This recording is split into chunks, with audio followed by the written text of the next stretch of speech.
News চ্যানেলের পর্দায় দর্শকদের স্বাগত। রয়েছে আমি মাহি পাল। দর্শকদের জন্য এই মুহূর্তে একটি বিগ ব্রেকিং নিউজ। ইতিহাস সৃষ্টি করে অল ইন্ডিয়া ফুটবল ফেডারেশনের প্রথম ভারতীয় মহিলা ফুটসল দলে নির্বাচিত হলেন হাইলাকান্দি জেলার পাঁচগ্রামের পুষ্পা সাহু। অসমের একমাত্র খেলোয়াড় হিসেবে ভারতীয় দলে নির্বাচিত হয়ে ইন্দোনেশিয়ার জাকার্তায় এশিয়ান চ্যাম্পিয়নশিপে খেলে এসেছেন পাঁচগ্রামের পুষ্পা সাহু।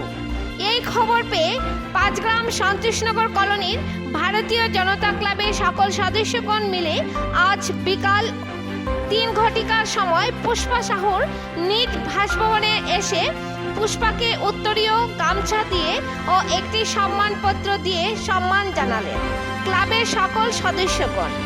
বরাক উপত্যকা খেলাপ্রেমীদের জন্য অত্যন্ত সুখবর, কারণ অল ইন্ডিয়া ফুটবল ফেডারেশনের ইতিহাসের পাতায় নাম লেখালেন পুষ্পা সাহু। বরাক উপত্যকা থেকে প্রথম খেলোয়াড় হিসেবে পাঁচগ্রাম ইলেকট্রিসিটি বোর্ড সংলগ্ন কপিল সাহু ও তারামণি সাহুর তৃতীয় কন্যা পুষ্পা সাহু। পুষ্পা সাহুকে স্বাগতম ও অভিনন্দন জানিয়েছেন ভারতীয় জনতা ক্লাবের সভাপতি ধীমান চক্রবর্তী, সম্পাদক বিজয় দাস, কোষাধ্যক্ষ রেমন দাস ও নিখিল দাস, সুরজিৎ দাস, সুমন দাস ও ক্লাবের সকল সদস্যগণ। হাইলাকান্দি থেকে সিপ্রিয়ান ডায়াসের রিপোর্ট। পরবর্তী খবর পেতে হাইলাকান্দি দর্পণ টিভি নিউজ চ্যানেলটিকে একটি লাইক ও ফলো করে পাশে থাকুন। ধন্যবাদ। ভারতীয় ফুটবল ফেডারেশন তোমায় জানাই ধন্যবাদ। ধন্যবাদ পুষ্পা সাহু তোমায় জানাই ধন্যবাদ। ধন্যবাদ ধন্যবাদ। ভারত মাতা কে জয়। ভারত মাতা কে জয়।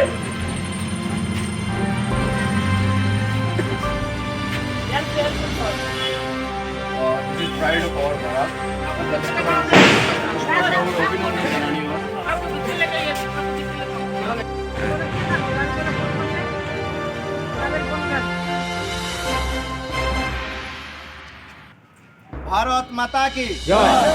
भारत माता की জয়। भारत माता की জয়। आप तो दो मतलब आप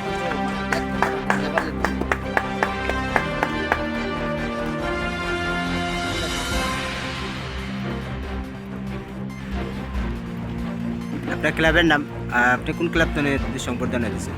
নমস্কার, আমি ভারতীয় জনতা ক্লাবের সভাপতি। Bharatiya Janata club Santoshnagar colony, Panchgram Santoshnagar colony, যেটার মধ্যে আমরা প্রত্যেক বছরই প্রোগ্রাম করি, ডান্সিং প্রোগ্রাম করি, পূজা করি সরস্বতী মায়ের। তো ওই পূজার থেকে পুষ্পা সাহুর সাথে আমরা পরিচয়। আর পুষ্পা সাহু আমার এই ক্লাবের যত অনুষ্ঠান আছে সব অনুষ্ঠানে সে প্রতিযোগিতায় অংশগ্রহণ করতো। এমনকি 2-3 বার সে প্রথম পুরস্কার এনেছে। তো এই সময় আমরা ভাবছি যে কোনো না কোনো দিন একদিন মানে পুষ্পা সাহু কোনো ভালো উন্নতির দিকে যাবে। তো আজকের দিনে সে মহিলা ফুটবল টিমের ইন্ডিয়ান টিমে চান্স পেয়েছে এবং ইন্দোনেশিয়া, নেপাল ওইখান থেকে খেলা করে এসেছে। এটা আমাদের গৌরব, এটা আমাদেরকে পাঁচগ্রামকে একদম উজ্জ্বল করেছে। আসামের ভিতরে পাঁচগ্রাম বলতে যে কোনো গ্রাম আছে, এটা অনেক জায়গা আছে যারা জানেই না যে পাঁচগ্রাম আছে। কিন্তু আজকের দিনে এই পুষ্পা সাহুর কারণে আমরা এই পাঁচগ্রাম যে আছে বা পাঁচগ্রামের মধ্যে যে একটা রত্ন আছে, এটা সে মানে উন্নত করে দেখিয়েছে। আরেকটা কথা বলতে চাই আমি, যারা আমাদের ভাই বোন, ছোটো ভাই বোন বা ভাতিজা ভাইগনা আছে, তারা সবাই ফ্রি ফায়ার বিভিন্ন গেমস নিয়ে ব্যস্ত থাকে। তো তাদেরকে আমি আমার এই বাইটের মাধ্যমে অনুরোধ করব যে এইগুলো ছেড়ে আপনারা একটু তার প্রতি দৃষ্টি আকর্ষণ করে মানে উন্নতির দিকে নজর দেন, তাহলে দেখবেন আপনার জীবনও এরকম সাফল্যতা আসবে। আর প্রত্যেকটা মানুষই অর্থাৎ পিতামাতা হচ্ছে সংসারের মধ্যে একটা বাচ্চার প্রথম শিক্ষক।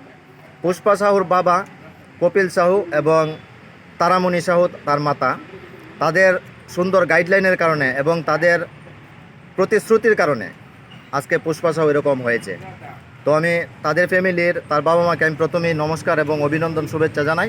তারপরে আমার বাতিজি পুষ্পা সাহুকে আমি অভিনন্দন জানাই আমার ক্লাবের তরফ থেকে। এবং আমি ভারতীয় জনতা ক্লাবের একজন সদস্য হয়ে পুষ্পা সাহুর মতো একটা মেয়েকে যে আমি আজকে বরণ করেছি বা সংবর্ধনা জানাইতে পেরেছি, এটা আমার জীবন ধন্য বলে আমি মনে করি। ভারত আজ তোমার কেমন লেগেছে? আমার বহুত ভালো লাগছে যে সবে আমার সাপোর্ট করছে। ফার্স্ট করে আমার কোচ যে আমার কত আগে বাড়ানি তারা সব থেকে মেহনত আর মা বাবা সবে 5 গ্রামে বহুত মানুষ হাই লাগানি সব মতলব সাপোর্ট করছে সবে লাগে এই জয়ের পিছনে সবচেয়ে বেশি অবদান কার? মা বাবা আর স্যার শিক্ষাগুরুর নাম কি? Rabindra sir and Indrajit sir Bira sir বহুত কোন জায়গায় খেলিয়ে আইছিল? লাস্ট তো এখন ইন্দোনেশিয়া খেলিয়েছে। এর আগে বহুত জায়গা আছে, ইন্দোনেশিয়া কোন কোন দেশের সাথে খেলছে? Hong Kong, Indonesia, Jakarta. জাকার্তা হ্যাঁ। আর আজকে বাসায় আসার পর যে মানুষেরা যে তোমাকে যে স্বাগতম জানালো বা উত্তরীয় যে সম্মান জানালো এই বিষয় নিয়ে কি কেমন লাগে? বহুত ভালো লাগছে, সবে আমার অত সাপোর্ট করছে, অত মতলব আদর দিছে, বহুত থ্যাংক ইউ ওটার লাগি। ধন্যবাদ। আজকে আজকে দেখা যায় যে প্রত্যেক জনসাধারণ জনপ্রতিনিধি আশায় আপনার যে উত্তরীয় দিয়ে সম্মান জানান, এই সম্মান দেওয়ার কারণটা কি? যে আমি ইন্ডিয়া টিমে সিলেকশন পাইছি আর মা বাবা সাপোর্টে করছে যে আমি অত দূর গেছি। ইন্দ্রজিৎ স্যার ওর শঙ্কর স্যার আরও মতলব সবে আইরা যে আমি অত উপরে গেছি, তো তারা আমার আরও উৎসাহ দেওয়ার লাগে যে তারা আমার আইরা। আচ্ছা, তুমি প্রথম কোথা থেকে খেলাটা শিখছো? একদম গ্রাউন্ড লেভেল? হ্যাঁ, মতলব আমি গ্রাউন্ড 5 গ্রাম গ্রাউন্ড থেকেও শিখছি। ধীরে ধীরে আমি শিক্ষার একাডেমিতে ভর্তি হয়েছি, ওখান থেকে শঙ্কর স্যারে আমার মতলব কিপার প্র্যাকটিস করতে করতে আমি আজকে গেছি ইন্দ্রজিৎ স্যারে। বর্তমানে তুমি কি গোলকিপারে আছো? হ্যাঁ, মধ্যে যে খেলিয়ে আইছো এটা কোন জায়গায় খেলছো? ইন্দোনেশিয়া। ইন্দোনেশিয়া কোন পার্টির সাথে, মানে কোন দেশের সাথে খেলছো? Indonesia, Hong Kong, Jakarta. আর এই খেলা নিয়ে আপনার কি চিন্তা ভাবনা আছে নেক্সট প্রজন্ম?